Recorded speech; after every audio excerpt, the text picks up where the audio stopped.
Good afternoon, dear students. So we'll continue with the arm.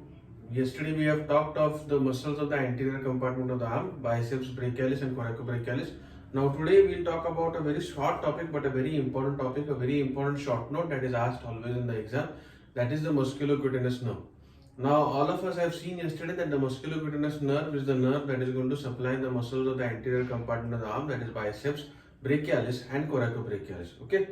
So now this is supposed to be the first nerve that I am taking for as a theory topic. So like we have seen many topics, you know how we will go ahead, we'll write down the points on which we are going to follow the answer. So we'll start with the musculocutaneous nerve. Now whenever you are going to talk about any nerve in the body, now this is true for any nerve, not only the musculocutaneous nerve but for any nerve in the body. First is you have to write its origin and root value. Okay, origin and root value. That is the first point.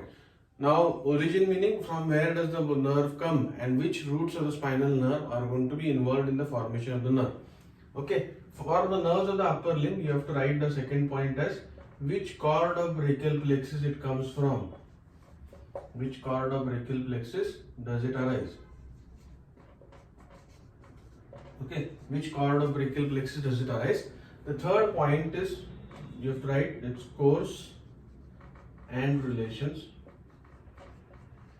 Course and relations.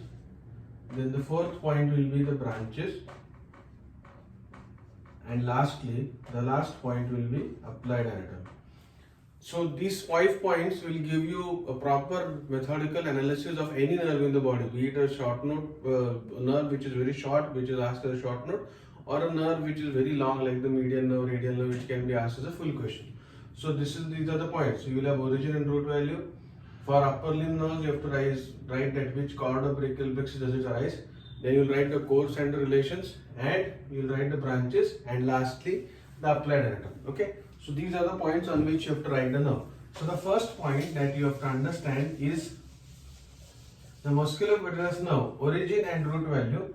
Now this nerve, all of us know, if you have checked the video of the brachial plexus, this nerve arises from the lateral cord of the brachial plexus. Musculocutaneous nerve is an important nerve which arises from the lateral cord of the brachial plexus, and its root value is C5, C6 and C7. Okay, meaning the spinal nerves, 5th, 6th and 7th cervical nerves are going to contribute to the formation of the musculocutaneous nerves. That is the first point.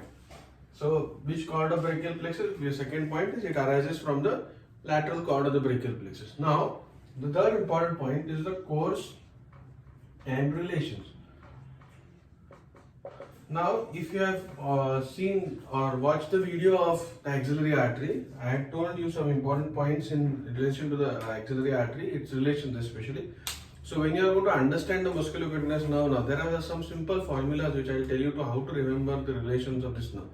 Now firstly, what is the first line that you will talk about? Of course, the nerve starts from the lateral cord of the brachial plexus, correct? Because we have seen it originates from the lateral cord of the brachial plexus.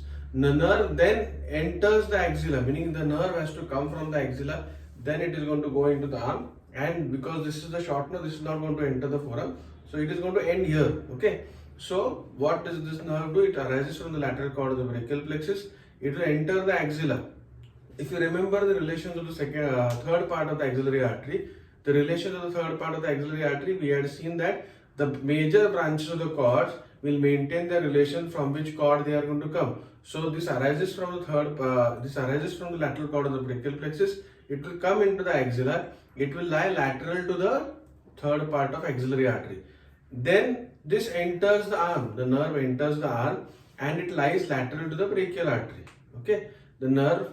I'm very sorry. So it enters the arm and it pierces the coracobrachialis. Okay, the nerve is going to pierce the coracobrachialis, and this nerve is then going to come. It is going to enter the arm. It is going to pierce the coracobrachialis, and it is going to lie between the biceps and the brachialis. So it is going to come and lie between the biceps and the brachialis, and then just above the elbow, it terminates a lateral cutaneous nerve of the forearm, and it supplies skin over the lateral aspect of the forearm.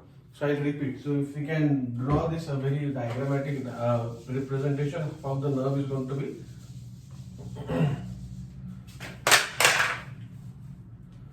So if this is the axillary artery which is there in the axilla, okay, this is the axillary artery. Then you will have another point here which is the coracobrachialis, okay, and then you will have to draw biceps here in the front, and below that you will have brachialis. Okay, so just to make you understand how the nerve is going to come. So if this is the nerve is arising from, this is lateral side, this is medial side. The nerve will arise from the lateral cord of the brachial plexus. It will enter the axilla. It is going to be lateral to the axillary artery. Then it is going to pierce coracobrachialis, and then it is going to enter between the biceps and the brachialis. This is biceps. It is going to enter between the biceps and the brachialis. So it is said to be sandwiched between the biceps and the brachialis, and then it is going to reach the cubital fossa here, just above the cubital fossa, and then it is going to continue as lateral cutaneous nerve of forearm. Okay, so that is the course of musculocutaneous nerve. What you have to remember importantly here, that it is going to pierce the coracobrachialis and come to lie between biceps and brachialis. So I will repeat the course for you.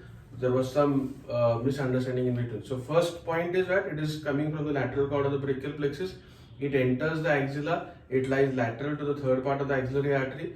Then it leaves the axilla. It enters the arm. It pierces the coracobrachialis, and then it enters into the anterior compartment of the arm, lying between the biceps above and the brachialis below, and reaches the cubital fossa just above the elbow. It will continue as lateral cutaneous nerve of the forearm. So that is the course of the musculocutaneous nerve. Then the branches of the musculocutaneous nerve. When you talk about any nerve, you have three types of branches. You will have muscular branches, cutaneous branches, and articular branches. Muscular branches, cutaneous branches, and articular branches. Muscular branches meaning branches which are going to supply muscles. The cutaneous branches meaning the branches which are going to supply the skin. And articular branches meaning the branches which are going to supply the joints. So muscular branches, yesterday we have seen B, B, C. Musculocutaneous nerve supplies three muscles of the anterior compartment of the arm: biceps, brachialis, and coracobrachialis. So these are the muscular branches of the musculocutaneous nerve. Cutaneous nerve, what you have to remember, I have told you that it continues as lateral cutaneous nerve of forearm. So therefore, it is going to supply skin over the lateral aspect of the forearm. And articular branches, this will be given to the elbow joint. Okay, so that is about the branches of the musculocutaneous nerve. And the last part is applied anatomy. Applied anatomy meaning if there is going to be any injury to the lateral cord of the brachial plexus, and in turn there is going to be injury to the musculocutaneous nerve. We have seen one of the paralysis where Erb's paralysis is there. So it can cause paralysis of the muscles of the anterior compartment of the arm. It will cause paralysis of the biceps. It will cause paralysis of the brachialis and coracobrachialis. So that is a short topic of the musculocutaneous nerve. So I hope you have understood this. Please like my videos, share my videos, and subscribe my channel. Thank you.